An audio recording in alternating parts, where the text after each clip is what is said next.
날벼락, 지원금, 아파트, 라면, BTS까지 이거 준비되어 있으니 끝까지 함께 해주시기 바랍니다.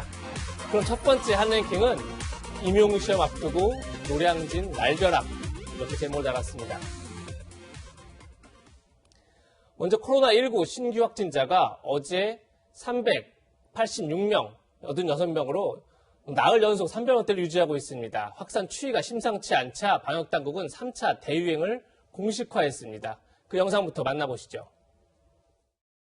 특히 수도권의 경우 서울의 감염 확산 속도가 빨라 매일 20명 내외의 환자 증가가 계속되고 있습니다. 대규모 유행으로 진행되는 양상이 점점 분명해지고 있고 지난 2, 3월과 8월에 이어 세 번째 유행이 진행되고 있다고 판단합니다.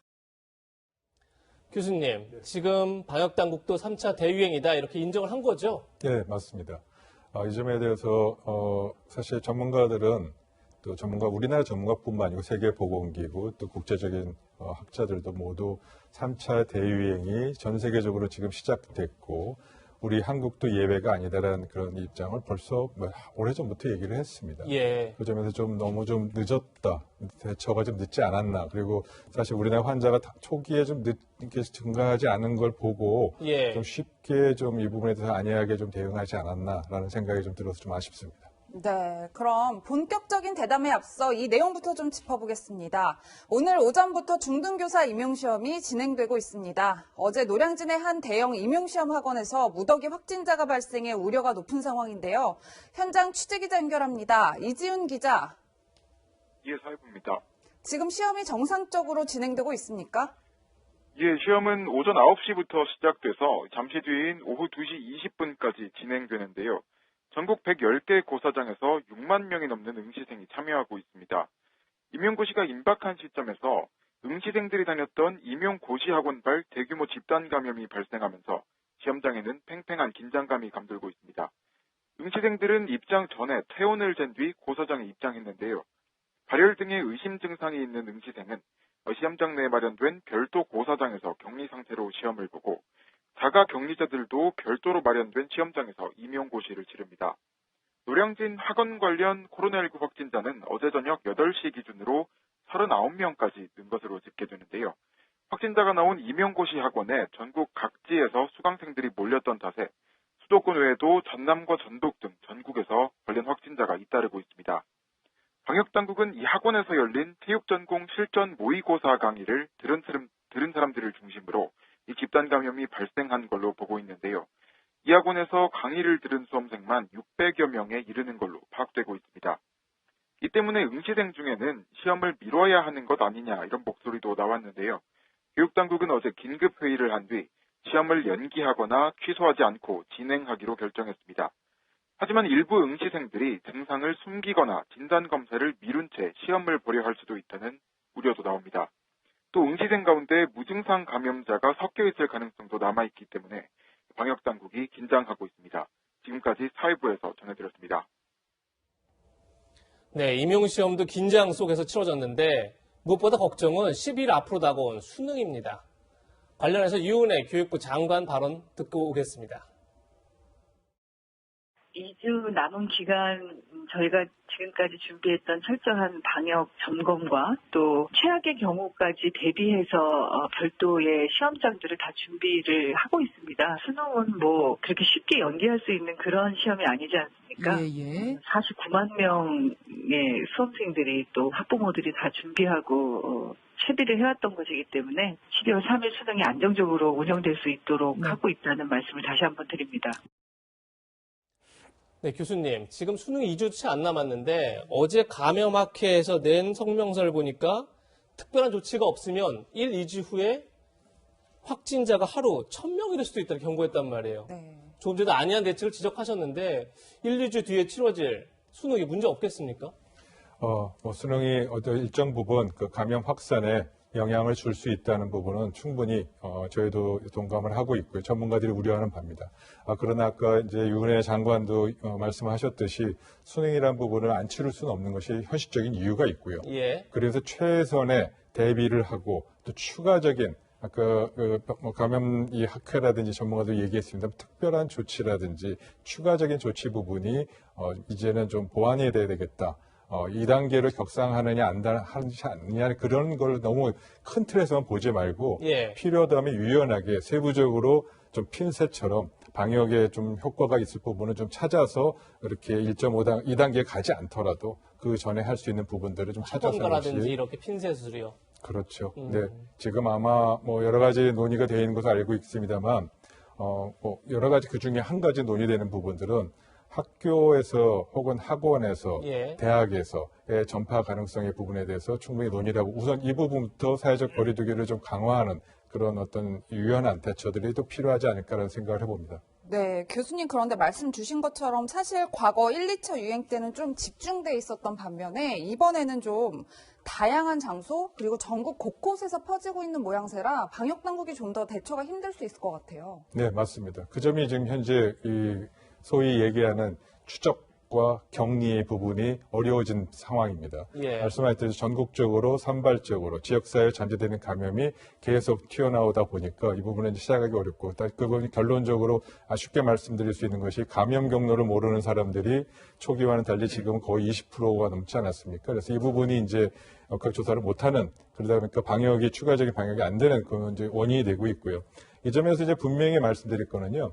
이러한 상황에 대해서 의료계와 전문가들은 여러 차례 몇 달 전부터 이 부분에 대한 대비와 준비를 해야 된다. 그리고 이미 진행이 되고 있다라는 얘기를 했고, 그래서 이제 구체적으로는 추적과 감시라는 부분에서 즉 그게 트레이싱이라고 보통 얘기하는 K 방역의 성공 요인입니다만 그런 부분에서 이제는 조기 대량 진단으로 선제적으로 환자를 찾아가는 것, 즉 테스팅으로 강화하는 것, 그 다음에 어쩔 수 없이 발생한 환자 부분을 사망률을 줄이기 위해서 치료를 제대로 한 트리팅, 예. 이 부분을 강조하는 쪽으로 방역 중심이 옮겨가야 된다는 얘기를 굉장히 많이 했습니다. 네. 근데 여전히 그 부분이 좀 늑장 대처라고 보일 수밖에 없을 정도로 그런 부분이 전환이 좀 빨리 되지 않다 보니까 좀 초기에 좀 실기를 하지 않았나라는 의견들이 많습니다. 예. 네. 3차 대유행이 지금 기정사실화됐는데 정부는 당연히 연일 국민들에게 외출 자제 그리고 철저한 방역 수칙을 강조하고 있습니다. 그런데 또 한편에서는 소비 쿠폰 발행 사업을 계속 중단 없이 추진하겠다 이렇게 밝히고 있습니다. 그러다 보니 국민들이 상당히 혼란스러운데요. 그 내용 한번 들어보시죠. 식당이나 카페 같은 경우에 방역 수칙이 좀 더 강화되는데 1.5단계 측면에서는 소비 쿠폰 사업이 지속될 텐데 만에 하나 이렇게 확산세가 조금 더 심해진다거나 그런 상황이 되면 그때 가서 다시 또 시행하는 부처들과 한번 소비 쿠폰 문제를 어떻게 할지 고민을 해보겠습니다. 지금 단계에서는 소비 쿠폰 사업을 추진할 계획입니다. 연말을 맞아 계획하고 있는 각종 모임을 최대한 자제해 주시고 필수적인 활동 이외에는 가급적 집안에 머물러 주십시오. 직장인들은 송년회, 회식 모임 등을 연기하거나 취소해 주시고 기업에서도 재택근무 등을 통해 일터 방역에 동참해 주실 것을 요청드립니다. 이현종 의원님, 네. 지금 한쪽에서는 회식 모임 하면 안 된다. 또 다른 쪽에서는 소비 쿠폰 계속 발행하겠다. 어느 장단에 춤을 춰야 할지 모를 것 같아요. 그러니까 누구 말을 들어야 될지 지금 정말 헷갈리는 상황입니다. 저도 지금 연말 모든 모임들을 다 대부분 취소를 했거든요. 왜냐하면 지금 좀 전에 말씀해 주셨지만 지금 확산세가 지금 이런 상태로 가면 하루 1000명으로까지 확산될 수 있다는 굉장히 위기 상황에 예. 특히 정세균 국무총리가 저렇게 직접 담화문까지 발표를 했지 않습니까? 집에 계시라고 이야기를 했잖아요. 예. 근데 지금 경제부처는 지금 전혀 다른 이야기를 하고 있습니다. 그러니까 이게 지금 소비 쿠폰이 8대 소비 쿠폰이라고 해서 지금 이제 이 소비 쿠폰이 지금 식당이라든지 숙박이라든지 또 여행이라든지 이런 데 지금 이제 소비 쿠폰이 발행되고 있는데 이 예산만 해도 지금 1,600억 원 정도 돼요. 예. 한 2번 이용하면 10,000원 깎아준다든지 이런 식으로 해서 지금 소비 쿠폰을 지금 발행을 하고 있는데 자, 그러면 지금 정세균 국무총리가 이야기했던 집에만 있으라라고 이야기를 하는데 어디가 숙박을 하겠습니까? 그 숙박을 또 3-4번 어떻게 하겠습니까? 예. 그리고 또 외식을 어떻게 하겠어요? 그런 상황이다 보니까 지금 아마 경제부처 입장에서 보면 아무래도 이제 이 경제를 좀 움직여야 되니까 그런 쪽에 강조를 한 것 같고, 지금 총리는 사실 이 컨트롤 타워잖아요. 지금 중앙대책본부에 지금 컨트롤 타워가 국무총리지 않습니까? 예. 그렇다면 국무총리 차원에서 예를 들어서 이런 부분에 대한 엇박자를 좀 조율해서 하나의 메시지가 나와야 될 텐데, 지금 어디 가보면 쿠폰 쓰라고 지금 이야기는 하고 있고, 또 한쪽에서는 집에 있으라고 그러고 있고. 예. 그렇다면 이걸 어떻게 해야 될지 국민들도 헷갈리는 상황이면 정부 부처도 지금 헷갈릴 겁니다. 저는 그래서 이게 예산이 지금 뭐 어느 정도 책정이 돼 있고 이게 한다 하지만, 그러나 정부 차원에서 이 문제를 빨리 정리시켜 주셔야 돼요. 그렇지 않은 경우는 지금 뭐 쿠폰 같은 경우에 지금 영화관, 지금 숙박업소, 여행업소 이런 데 같은 경우는 다 지금 쓰라고 하고 있고 계속 지금 뭐 여행을 장려하고 있는데, 과연 이런 상황에 여행을 해서 이게 만약에 확산세가 이게 잦아들지 않는다고 한다면 과연 누구 책임으로 또 돌리겠습니까? 예. 네, 교수님 뭐 앞서 여러 차례 말씀 주시긴 했지만 사실 과거부터 이 겨울이 오면 사실 독감에 코로나19에 굉장한 위기가 닥칠 것이다 이런 경고들은 많았는데, 왜 저희가 이렇게 좀 대책 없이 당한 것 같은 느낌이 있어서 좀 많이 답답해 하시는 분들이 있는 것 같아요. 네, 뭐 맞습니다. 그 점은 뭐 결론적으로 말씀드리면 이번 코로나19 방역과 관련해서 좀 장기적인 즉 대책이라는 부분이 좀 굉장히 좀 부족한 것 같다. 그리고 그게 지난 10개월간에서도 항상 일주일 후, 2주일 후의 어떤 예견과 전망을 토대로 가장 정책들이 되어 있는 이 근시안적인 이런 정책 부분이 좀 아쉽다는 부분이고요. 세계보건기구와 많은 어떤 의료기관들, 전문가들은 다 공통적으로 얘기한 것이 우리나라 포함해서 전 세계 북반구에서 이 코로나19 3차 대유행이 이번 겨울에 올 것이고 그 예. 정점은 1월 말에서 2월 달까지 지속될 것이다. 네. 아직 안 온 거네요, 그러면요. 네, 계속 지속될 것이다라고 예. 얘기를 했고요. 다만 나라마다 차이는 있겠죠. 그것이 예. 좀 이제 가라앉는 데도 있고 좀 많이 증가하는 데도 있고 좀 올라갔다 내려가는 데도 차이 있겠습니다만 전반적인 추세 부분에서는 그 부분이 피하기 어렵다. 그래서 최선의 노력을 하는 부분이 있어야 된다는 걸 계속 강조해 왔습니다. 따라서 네. 그런 장기적인 전망 하에서 우리가 어떻게 지속 가능한 사회적 거리두 정책, 사실 경제적인 이런 충격도 완화를 어떻게 뭔가 좀 조정을 하긴 해야 되지 않겠습니까? 그렇죠. 그래서 그런 부분들에 대한 이런 장기적인 대책과 사회적 합의 부분과 이런 부분들이 명확하게 이루어져 있지 않다 보니까 방금 전에 지금 말씀드린 대로 소비 쿠폰부터 시작해서 방역 정책에서 또 전문가들의 이 목소리가 자꾸 달라지게 되는 그러한 결과로 나타나지 않았나라는 생각을 해봅니다. 네. 예. 조금 전 화면에서 저희가 3차 대유행 화면 한번 보여드렸는데 1차 대유행이 2월 달에 있었던 신천지 교회 말이죠. 그리고 8월 달에 교회발 또 2차 대유행이 있었고요. 그리고 지금 화면에 보시는 것처럼 지금 3차 대유행이 시작된 게 명확해 보이는데, 교수님 전 개인적으로 궁금한 게 어쨌든 우리나라 국민들이 굉장히 방역수칙을 철저히 지키고 있잖아요. 진짜 길 나가도 다 마스크를 쓰고 있고요. 그런데도 왜 이 유행세가 계속 더 확산되고 있는 거죠? 네, 가장 큰 이유는 계절적 변이입니다.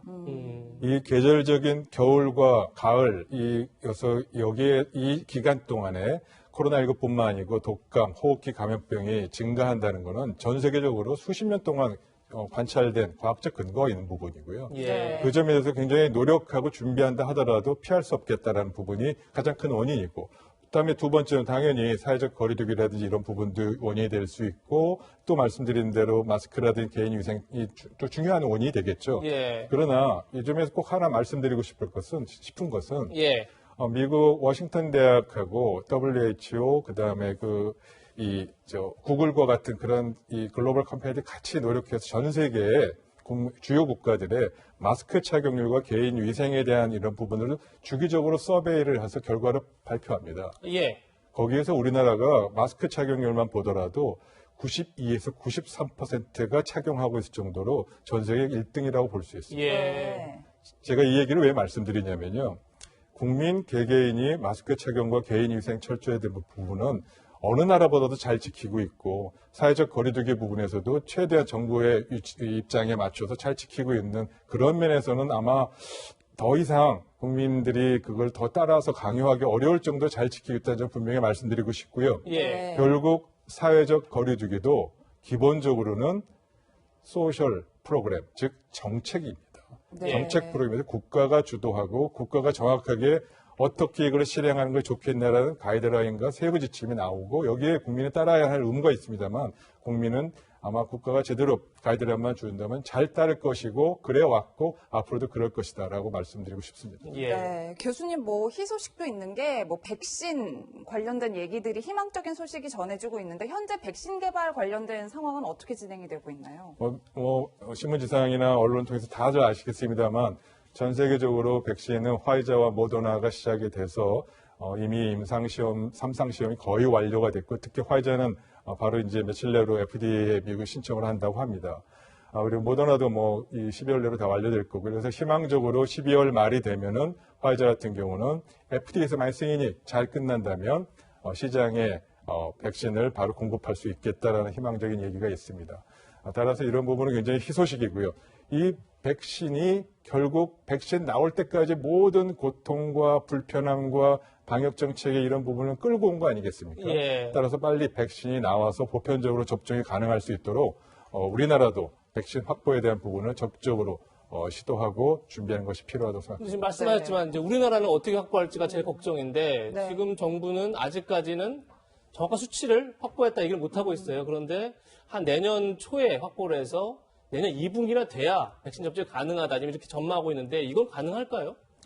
글쎄요, 그 부분은 저도 가능성이 있나 없냐면 이제 개별 기업 간에 예. 정부 간의 협상에 따라서 결과이기 때문에 제가 어떻게 말씀드릴 수는 없습니다. 그러나 이 점은 한 가지 명확하게 될 것 같습니다. 일부 전문가들이라든지 일부 정부 당국에서 이런 표현을 했습니다. 아직 백신이 안전성과 유효성이 검증되지 않았기 때문에 네. 두 번째 이유로 아직 우리나라가 이 감염이 외국처럼 미국이나 유럽처럼 크지 않고 심각하지 않기 때문에 천천히 맞아도 된다. 그리고 내년 하반기에 접종하는 것도 바람직하겠다고 얘기한 바가 있습니다. 네. 매우 적절치 않습니다. 예. 네. 그러면 그렇게 안전성과 유효성이 없다면 그렇게 없다고 전제하면은 지금 유럽이나 미국 왜 백신 다 확보하고 국민들에게 접종하려고 노력하겠습니까? 네. 매우 적절치 않고요. 또 하나는 이 부분이 환자가 많다 적다를 지금의 기준으로 보지 말고 항상 선제적으로 예방적으로 환자가 우리도 더 증가할 수 있기 때문에 예방적인 차원에서 백신을 확보하는 것이고요. 그리고 반대로 얘기하면 그러면 그때까지 내년 말까지 접종을 미룬다면 그때까지의 경제적 피해와 사회적 충격 부분은 그냥 참고 기다려야 되는 것이겠습니까? 그렇지 않겠죠. 이 부분에 대해서는 선제적 예방조치 차원에서 적극적으로 백신을 확보하는 것이 반드시 필요하고 그 가운데 방역당국이 얼마 전에도 그런 표현했습니다만 선금을 날리는 한이 있더라도 이 백신 확보에 최선의 노력을 다하겠다라는 입장이 전 가장 바람직하지 않은가라고 생각해 봅니다. 네. 백신 확보 못지않게 시급한 게 치료제 개발일 텐데요. 국내 치료제 개발 상황은 어떤지도 궁금합니다. 최근 문재인 대통령 올해 말부터 항체 치료제와 혈장 치료제를 시장에 선보일 수 있을 것이라고 밝히기도 했는데요. 그 목소리 들어보시겠습니다. 대한민국은 바이오 산업의 새로운 역사를 쓰고 있습니다. 코로나에 맞서 인류의 생명과 건강을 지키며 위기를 기회로 바꾸고 있습니다. 백신과 치료제 개발도 진척을 보여 빠르면 올해 말부터 항체 치료제와 혈장 치료제를 시장에 선보일 수 있을 것입니다. 네, 치료제 개발을 위해서는 코로나에 걸렸다가 완치된 사람의 혈장이 꼭 필요하다고 합니다. 그래서 1차 대유행의 진원지였던 신천지 교회가 대규모 혈장 공연을 하고 있다고 하는데요. 최월 평론가님, 네네. 굉장히 다수가 지금 혈장 공연에 네네. 참여하고 있다고요. 맞습니다. 지금 이제 신천지 대구 교인들이 많이 확진이 됐었죠. 그렇죠. 이제는 거의 다 나았습니다. 다 나았고요. 그리고 이제 이 치료제 개발에 제일 필요한 것은 걸렸다가 완치된 사람들의 혈액, 여기서 추출한 혈장인 겁니다. 예. 그런데 지금 워낙 다량이 필요한데 일반인들은 자발적 공여를 해야 되는데 그렇게 많지 않다고 해요. 네. 그래서 지금 정부가 신천지 측하고 이제 협상을 해서 지난 16일부터 대구에 있는 체육관에서 예. 신천지 교인들이 대체로 젊지 않습니까? 예. 그런데 이제 4,000명 정도의 혈장을 공여받기로 하고 지금 공여가 시작됐다고 합니다. 그래서 이번 국내 혈장 치료제 개발에는 신천지 교인들의 한 4,000명분의 혈장이 제공될 것으로 보여집니다. 네. 예. 제가 혈장을 여러 차례 공유한 신도 인터뷰를 했습니다. 한번 들어보시죠.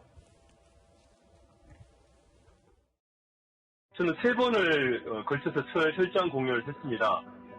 7월 31일에 1차로 한 번을 했었고, 그 다음에 8월 31일 날 한 달 뒤에 2차로 혈장 공유를 했었고, 최근에 11월 16일 날 지난 며칠 전 3차에 걸쳐가지고 혈장 공유를 하였습니다. 혈장은 2주만 지나면은 그 혈장 성분이 다시금 이렇게 회복이 된다고 해서 한 2주 뒤에 한 번 더 할 예정입니다. 제가 먼저 이렇게 코로나가 걸리고 또 가족들에게 제가 전파한 입장이 되어져서 아버지가 또 확진이 나시고 또 아버지는 기저질환이 있으셔가지고 소천을 하시게 되었습니다. 치료제가 빨리 개발되어져서 위중 환자들에게 빨리 이게 주어진다면 저희 아버님처럼 그런 소천하시는 일은 없을 거라고 봅니다. 또 저를 완치될 때까지 노력하신 의료진들의 고마움에 보답하는 방법이 혈장을 공유할 수 있는 그것으로 치료제가 빨리 개발되는 게 맞다고 보고요. 네, 교수님, 신천지에서 지금 혈장을 대규모로 이제 공유하고 있긴 하지만 사실 여전히 혈장이 굉장히 부족하다. 그래서 치료제 개발에 어려움을 겪고 있다. 이런 얘기가 있던데 치료제 개발은 지금 어떻습니까? 네, 지금 말씀드린 대로 여러 가지의 그 치료제가 국내에서도 임상시험을 들어가려고 하는 것도 있고 지금처럼 임상시험과 동시에 치료를 하는 그런 상황이 있습니다. 우선 혈장 치료에 필요에 혈액을 공급해 주신 분들이 감사드려야 될 부분이고요. 그러나 여전히 이 부분에 적극적으로 좀 협조도 부탁드리고 네. 국민들의 참여와 또 협조를 통해서 지금까지 코로나19를 극복했듯이 이런 혈장 치료 부분에서도 치료제 개발에서도 혈액을 공급하는 것이라든지 임상시험에 참여해주는 부분에 적극적으로 참여해 주시면 참 좋겠다는 생각을 해봅니다. 네. 예, 최지혁 교수님과는 여기서 인사 나누겠습니다. 감사합니다. 고맙습니다. 그럼 다음 두 번째 한 랭킹으로 이어가겠습니다.